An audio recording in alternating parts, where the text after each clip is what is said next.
بسم اللہ الرحمن الرحیم۔ میرا نام دردانہ فاروق ہے اور میرا تعلق divisional public school and inter college کے شعبہ اسلامیات سے ہے۔ بچوں، ہمارا جو لیسن ہے اس کا تعارف میں آپ کو چند پوائنٹس میں کوئکلی کرواتی چلوں۔ اس کے لیے میں نے جو پوائنٹس بنائے ہیں ان میں نمبر 1 ہے مفہوم اللہ کی مخلوق سے نرمی اور محبت سے پیش آنا، یہ رحم دلی کا مفہوم ہے۔ اور دوسرا پوائنٹ ہے کہ اللہ اپنی مخلوق سے محبت کرتا ہے اور اپنے بندوں پر رحم دلی کا تقاضا بھی کرتا ہے۔ اور تیسرا پوائنٹ یہ ہے کہ دنیا اور آخرت میں کامیابی حاصل کرنے کے لیے ہمیں رحم دلی سے ہی پیش آنا چاہیے۔ اب میں آپ کو نبی پاک صلی اللہ علیہ وآلہ وسلم کی زندگی سے کچھ مثالیں دے کے سمجھانا چاہوں گی کہ آپ صلی اللہ علیہ وآلہ وسلم کی زندگی بہترین نمونہ عمل ہے، اور یہی ہمارے ٹاپک کا عنوان بھی ہے کہ رسول اللہ صلی اللہ علیہ وآلہ وسلم رحم دلی کا بہترین نمونہ تھے۔ اور دوسرا پوائنٹ ہے کہ ہمیشہ اللہ کی صرف انسانوں پہ نہیں، اللہ کی دوسری مخلوقات پر بھی رحم فرمایا کرتے تھے، اور اپنی ذات کی خاطر بچوں کبھی کسی سے بدلہ نہ لیتے۔ اگر ہم دوسروں کے ساتھ رحم دلی سے پیش آئیں تو اللہ بھی ہم پہ رحم کا معاملہ فرمائیں گے انشاءاللہ۔ اور رسول اللہ صلی اللہ علیہ وآلہ وسلم نے فرمایا ہے کہ ارحم من فی الارض یرحمک من فی السماء، تم زمین والوں پر رحم کرو، آسمان والا تم پر رحم کرے گا انشاءاللہ۔ اب ہم اسوہ رسول صلی اللہ علیہ وآلہ وسلم اور رحم دلی کے بارے میں چند پوائنٹس دیکھ لیتے ہیں کہ نبی پاک صلی اللہ علیہ وآلہ وسلم کا اسوہ کیا تھا رحم دلی کے بارے میں۔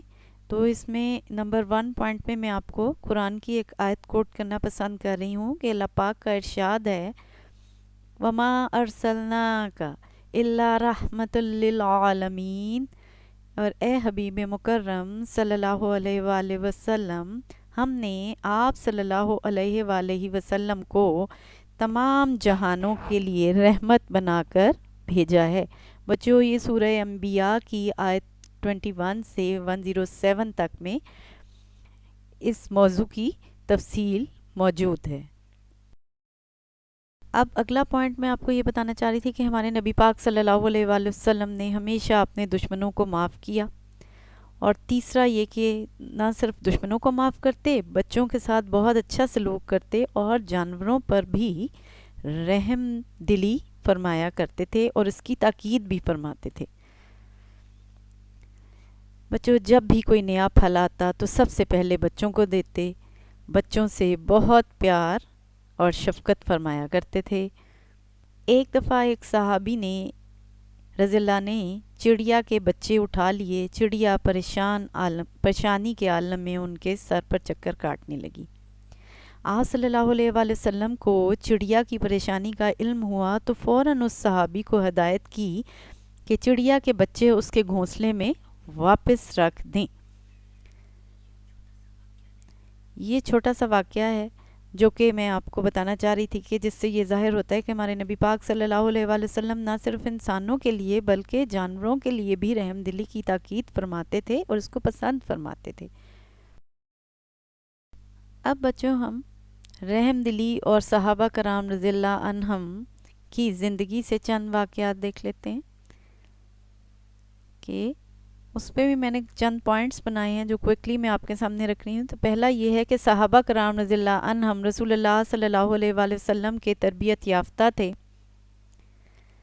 رحم دل، شفیق اور مہربان تھے، اپنی ذات پر دوسروں کو ترجیح دیا کرتے تھے، مالی طور پر مضبوط صحابہ کرام رضی اللہ عنہم غریب صحابہ کرام رضی اللہ عنہم کی مدد فرمایا کرتے تھے۔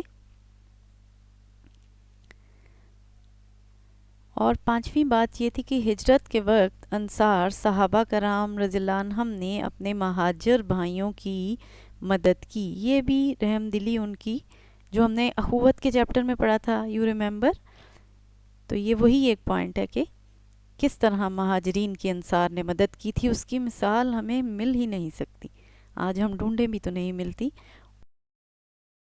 اور مالی طور پر مضبوط صحابہ کرام رضی اللہ عنہم نے اپنے حصے کا مال غنیمت کمزور صحابہ کرام رضی اللہ عنہم کو دیا۔ بچوں ہم جلدی سے کچھ فوائد بھی دیکھ لیں رحم دلی کے، اس کا جو کہ درجہ ذیل ہیں۔ سب سے بڑا فائدہ بچوں رحم دلی کا یہ ہے کہ اس سے اللہ پاک اور اس کے رسول صلی اللہ علیہ وآلہ وسلم کی قربت حاصل ہوتی ہے۔ دوسری بات کہ آپس میں محبت بڑھتی ہے۔ تیسری بات کہ معاشرے میں امن قائم ہوتا ہے، اور چوتھی بات کہ معاشرہ خوشحال ہوتا ہے، اور پانچویں بات کہ رحم دلی آخرت میں نجات کا باعث بنتی ہے۔ تو ہمارا آج کا یہ سبق یہاں پہ تمام ہوا۔ امید ہے کہ آپ نے ان پوائنٹس سے اور اس لیکچر سے استفادہ کیا ہوگا۔ اب آپ سے اگلے لیکچر میں ملاقات ہوگی۔ جزاک اللہ خیر۔